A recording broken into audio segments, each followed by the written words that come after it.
Hi, everybody. I'm Lynn Petrak, Senior Editor at Progressive Grocer Magazine, and welcome to Top Women in Grocery. It's a podcast that focuses on the trends, topics, and interests that move women forward in the grocery industry. We spotlight extraordinary women who have interesting lives and amazing careers, and also work hard in their communities and with their families. And today, I'm so excited to be talking with Rosalind Campbell. She is a 2023 Hello. Top Women in Grocery winner. Hi, Rosalind. Hi, how's it going? Good. How are you? Good. Happy to be here. Yeah, thank you so much for joining us today. And a little bit more background on you. Rosalind is a senior manager of in-store environments for the Save Mart companies, where she leads decor strategy and execution for all 194 locations of the Save Mart companies' three distinct store banners: Save Mart, Lucky California, and Food Max. She joined the Save Mart companies in 2018 and oversees the design of environmental decor packages that bring the brands to life. Innovation and shaping customer experience go hand in hand, and her unique vision can be seen from initial ideation to implementation. Rosalind's a graduate of the Fashion Institute of Design and Merchandising in Los Angeles and began her professional career in visual design. So thanks again. Yeah, thank you. That's great. There you go. And congrats again on the Top Women in Grocery Award winner. We were really impressed by your submission. That's one reason we wanted to have you on today. Thank you. Like I said, I'm super happy to be here. Thank you for having me. Sure. And we talk about, you can't judge a book by its cover, but shoppers really do sometimes judge a grocery store by its appearance. And in-store experience design is a crucial part of that. And you bring an interesting perspective and an interesting eye to that because it's maybe not the most traditional way to get in the grocery industry. So tell me a little bit about your background in visual merchandising.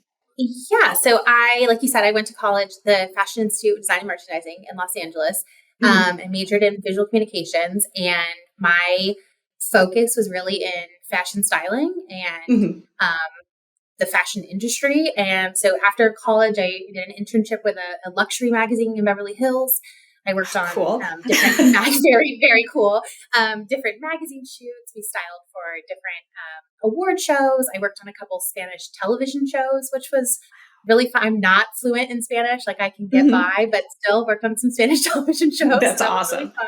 Yeah. Music videos, different things like that. And I really loved it. But I kind of wanted to continue my education. So I went back to school for a little bit and started working at Macy's and really just fell in love with visual merchandising in the retail space. Like I'd studied a little bit. It was some of the coursework in college. But like I said, my focus was always in fashion styling. And there was something about having shoppers really just take in what you've created in a store and inspire them to purchase and buy different things that really just captured my heart, honestly. So I then kind of moved my way back up to Northern California, continued to work for Macy's for a few years, and candidly kind of just really got tired of commuting. And so was looking for something that was maybe a little bit closer to home. And I saw that the Save Mart companies was hiring, and I grew up in Modesto. So this is like my hometown grocer. We grew up shopping at Save Mart, grew up going to Save Mart sponsored community events in town, things like that. And so when I saw that posting, I was like, you know what? It felt comfortable, but still challenging because it's such a different industry. But I was like, you know what? I'm gonna take a leap and go for it. And here I am, like six years, almost 6 years later, and I didn't realize how much I was gonna love grocery in kind of the same way that like retail visual merchandising kind of surprised me. Grocery is such a fun business, and it's so fast paced and moving, and it's so different, but it's still capturing your shopper and creating an environment for them that they want to be in. It's food so important, right? You spend such amount of time grocery shopping, like let's make it a fun experience. So just being able to be a part of that is really cool. So it's all the experience, whether you're styling the red carpet or whether you're styling high couture or you're, really everyday people going about their business. Everyone wants to feel good and feel good about where they're at. Absolutely. Yeah. That's the core of it, right? Is how do you make someone feel good, inspire them to maybe try different things they didn't want to try before. And that can be clothing or, different types of food, different types of cuisine. So yeah, the core of it is there, kind of regardless of what avenue you're taking.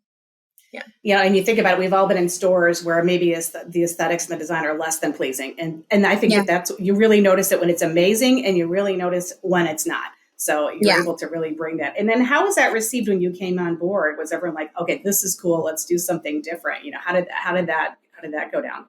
Yeah, it was definitely like, it was, you kind of have to not prove yourself, but you kind of be like, okay, I know I don't come from a traditional background, but Hmm. let's talk about this. And so it took some kind of, coming together, holding hands and things like that. But ultimately, Hmm. we were able to create some really fun things, especially in, like, we have a flagship here in Modesto. That was kind of the first big project that we took on as a company in recent years. Yeah. And being able to try different things there that maybe were outside of the box, definitely outside of what we had done before as a company, Hmm. but that were kind of outside the box for grocery a little bit. And so, yeah, it was definitely a fun time to grow together with the team. Apps and a flagship store is a great location for that because you can try things there. You can be, like you Yeah. said, out of the box and do some innovative things. And is there something, an example of something that you did that might not be typical for a grocery setting at that store or maybe another store, Rosalind? Yeah, there's a couple things we did at that store. I mean, we have a restaurant and bar in that store, which is not always Hmm. very typical. You're seeing it more and more as it pops up in grocery. That was definitely we didn't have that in this area at all. So that was kind of a new fun thing to take into there. But I think the probably the biggest thing in that store that was a little bit different, definitely for us at the time, was we created this kind of produce stall Oh, that cool. really connected back to our roots in agriculture.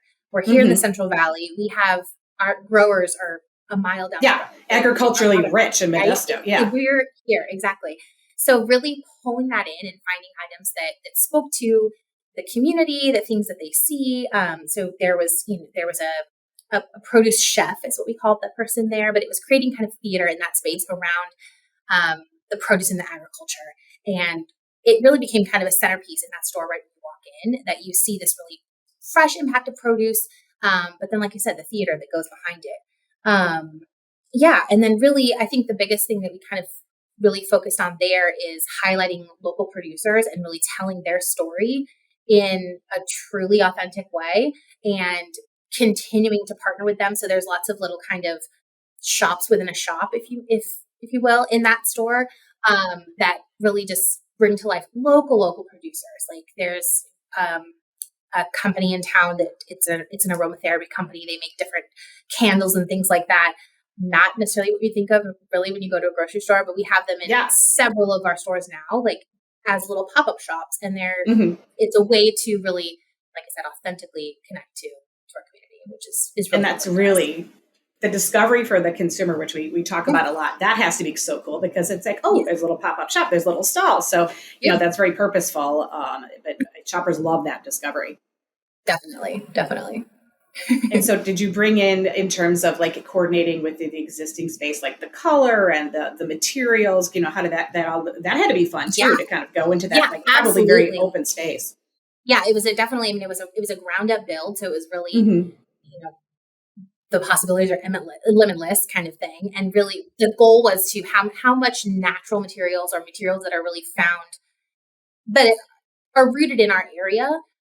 Even the metal that was used, it's things that kind of tie back to different dairy farms that are down the street, kinds of things like that. So it was, how can we trigger that connection to the community that we're in without being really like, it doesn't even necessarily have to scream, right? Like the produce department has some really great greenery on the wall. It's a living wall that just carries that impact of fresh the second you walk in the department. So yeah, that was a really fun project. And that aligns right with the branding of what Save Mart's trying to do and what that store is Yeah, trying to do. So that yeah, the consumer gets it in a real visceral kind of way right away. exactly. Yeah. And I know we talked a little bit before, in addition to creating in-store environments that improve dwell time and customer loyalty and just the wow factor, you also worked on the environment at the corporate office, right? Yeah. We're currently under construction, actually, so we're still in progress as of right now. But yeah, we are the our main office here in Modesto was built in like the late '80s, and there've been a handful of um, you know updates over time, but nothing crazy. So Yeah. we Kind of definitely stuck in the this is the 80s. first. Yeah. Yeah, a little bit, a little bit. There were some time capsules that we found for like, holy moly, how long has this been here? Oh, funny. So, yeah, just kind of communicating. We wanted to really open it up and make it a brighter environment. We obviously, it's work is your kind of your second home, like, right? You spend so much time here. We wanted it to be a comfortable space, a bright space, but also a space that can really inspire our associates and just create different ways of collaboration and things like that. So we really we've removed a handful of walls, really brightened everything up, put in different kind of glass partitions where we need to. We're not it's not full open concept at this point. There's still some strategic dividing areas, but yeah, definitely. It's not cubicle land. Yeah. Yeah, exactly. Not cubicle land. Yeah. We didn't go fully there. Exactly. Yeah. Definitely, like I said, just definitely brighting it up, putting in new lighting. Exactly. And then we really, from a design signage perspective, it was how do we connect that down to earth personality that we have with what we see in store, but into the office, and without trying to want to avoid any kind of like visual fatigue, right? Like I don't want to. We're spending so much time here. I don't want to be looking at something 6 months down the road and be like, oh my gosh, I'm so tired of seeing that kind of thing. So really, kind of through the use of materials, really natural materials. We brought in lots of woods to make it a warm environment without having to put a ton of stuff on the walls, if that makes sense. But still being playful, and pulling in the geographic location where we are, our connection to agriculture and our rich history and our passion for food, and being playful with what we do. So we've created some really fun decals that are using like different cooking utensils. That's our wayfinding for different conference rooms and things like that. So just really a fun, different twist and something unexpected was really the goal. So yeah, and the dwell times are so different. Oh, sorry.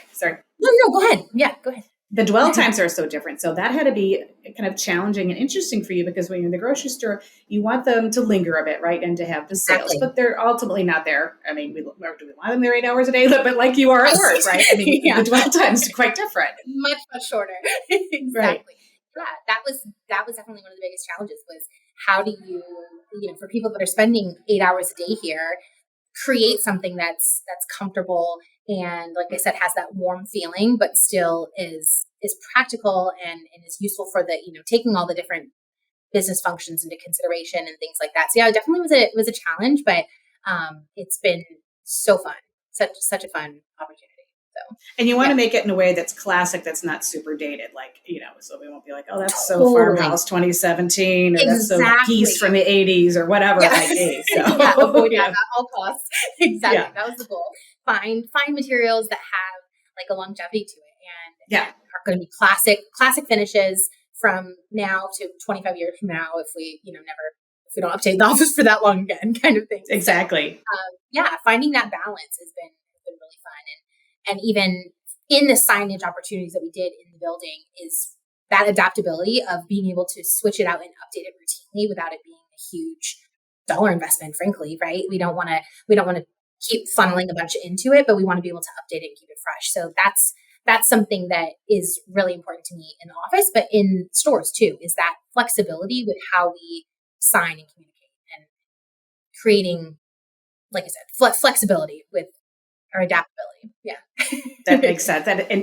Does color play into that? And the palette, do you have like a similar palette? Yeah. Are they different palettes? And how did you play with color? Yeah, we kind of took a really kind of departure from what we typically do. I purposely steered away from the different banner colors that we use, and picked a palette that was like truly rooted in food. So we have like a gray that we pulled. It's the outside of a cantaloupe. And that's kind of a gray tone, or we're using a green that's like from a Romanesco broccoli. So it's all really founded in food, and that's we're rooted in nature is it's that kind of the overall concept. But it's definitely different from how we activate in stores, and so then we kind of are weaving in those different banners and how we activate them and amplify them in different ways than color, which has been really a kind of a fun activity, because that's color plays such a huge part in our stores for us. Sure. Definitely. And so kind of pulling away from that and creating a truly unique environment here was really, really cool. And then you have to take into account the very practical things like efficiency, energy efficiency, and, operational efficiency. So I would imagine, that you work with other teams and other groups to kind of pull in efficiency and aesthetics and pull those together. Definitely. Definitely. I work hand in hand with our construction and engineering and store planning team. We're, like this, constantly talking to each other, trying to figure out like, okay, we want to do this, but maybe that's not the best solution long term. Like you said, to keep efficiencies there. How can we capitalize on these different things and work together? So they're definitely huge, huge partners. And even just in other areas, work with even factoring in the different departments in the office, but also in the store. What do you truly need to be able to do your job well, and making sure that we're capturing all those things. So partnering with the different merchants, the operations team, that's another, we're always in communication with the operations team and getting feedback on what does work, what doesn't work, how can we improve this, how can we make your lives easier, right? Like we truly operate we're running the company from the floors of our stores. Our associates in our stores are the most important. And so how can we make their lives easier while still creating a great experience for our shoppers as well? So, because ultimately they're our shoppers too, right? That's right. Yeah, that's right. We're all shoppers, right? And I would imagine you as a grocery shopper yourself, did that play into your design too? Like, okay, now if I'm shopping through the store, what am I looking at? I mean, did you bring that POV? Definitely. And I think that because I didn't kind of grow up in the grocery industry, I really looked at it from a shopper perspective of, okay, how would I truly walk around this store when I'm lugging children behind me and trying to factoring that in, how can I make this easier for our customers truly through a shopper's lens? So definitely that's been crucial in how we make decisions. And like I said, I think kind of because I didn't have that traditional background, it's allowed us to maybe make some decisions that we probably wouldn't have, or kind of pushed us in different ways than we wouldn't have before. So yeah. And I bet that walkthrough, when you took the leadership through the walkthrough, what was that like? Was that where it's like, wow? Was there a real wow factor when people saw that for the first time? Yeah, definitely. We kind of as an organization, we all definitely held hands through the project. So they had seen what we were doing, what bring it to life. Obviously, exactly. But to be able to see it in person was really, really fun. And it's been that way. We have a Lucky California flagship store in Pleasanton, so not too far from us here. And that was the same thing. Like it was, and that store actually, we did that store kind of in the middle of COVID. And so and we're a little bit farther away from the office. The flagship here obviously is half a mile down the road or something. Yeah, so that helps. Through there. That one, it was you got definitely more of the wow impact because people weren't in it as much until we kind of unveiled, and that was definitely a big departure for the Lucky banner as well. Definitely lots of there's an entertainment island there that really focuses on how we can make entertaining easier for the shopper, from custom dips and different cheese platters and things like that. But just really creating an immersive experience. And so to be able to see the leadership and even, the store teams and things like that walk through and experience that for the first time was pretty amazing. That's awesome. And then you guys can all go to happy hour at the bar. No, exactly. That's exactly what we're doing. Yeah. Let's meet you on the patio. That's great. And that's probably taken on a life of its own. Do you think design's played a role in the success of the cafe and the bar? Because those become destinations for people when they feel good to be there. Definitely. We wanted to create a space that you could linger and could become kind of a community meeting space. We're the Pleasanton store, there's business parks around there so people come in from lunch, and it's a comfortable space that allows you to just kind of take a deep breath. But then there's also the weekend traffic. We definitely see a good amount of weekend traffic of people coming in, they go grocery shopping. I'm going to pop over here, grab maybe a bite to eat, a beer, whatever you want to do, and just kind of relax before you go on with your weekend. So definitely taking into consideration those spaces and making it a space where people want to hang out was definitely crucial. And you've got all those day parts that you have to cover and all those days of the week you have to cover. So it's creating, you're creating lots of environments, pretty much 7 days a week, for whatever people are there for. You have to create a space that's flexible, right? That, to your point, how can it be used maybe in the morning versus midday versus in the afternoon? That's the afternoon in the weekdays different than afternoon on the weekend. So Right. really creating that flexibility in the space, from the customer side, but also from the employee side. How do we weave in all these different things that they need to use to do their job well in kind of a limited space? So That's so fun. And really one of the things, Rosalind, that we loved about your when we were reading your submission, right about probably around this time last year, maybe a little bit later, was your work with the local children's museum. So you bring design into that too. So tell us a little bit about that. Maybe give us an update and like recreating the grocery store at a children's museum. That's super fun. Yeah, that was probably one of my favorite projects I think I've ever worked on. Just like it was truly, the whole museum really celebrates our hometown and the Central Valley. And the team there did such an amazing job at creating every exhibit really authentically activates on different things in our community. And so when the team approached us to create a grocery store, which is pretty traditional in a children's museum, right? There's usually a grocery store.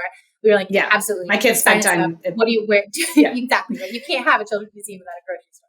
Right. So we sign us up. We're in. So we modeled the exhibit off of our flagship here in Modesto and pulled in different materials and things like that. That kids would then see when they're shopping with their parents.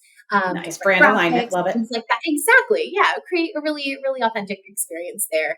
And it's the Valley Proud exhibit is what it's called. So it's Valley Proud Save Mart Grocery Store. And we really wanted to really bring to life like our heritage in the area, and our passion for food is so important. So really kind of creating these little pockets within the grocery store of, here's the deli, and they can have the deli and things like that, the produce department, all these different areas. But there's also a cafe in the back where the kids they can practice cooking and different like things like that. And it mimics our fast casual restaurant in our flagship store, which is really fun. That is the fun. color palette pulled from the store as well. We pulled in a lot of our private label product. So the kids are using our different private label to shop and create different meals. Yeah. So it's truly, my son's always like, I know what this is. We have it at home. I'm like, yeah, I know. Oh, that's funny. So it's really creating that full, like authentic experience of what kids would see at a grocery store, but in this little exhibit. So right now we're working on creating kind of an educational program that ties into it. So the museum opened this past September. So it's been open a few months.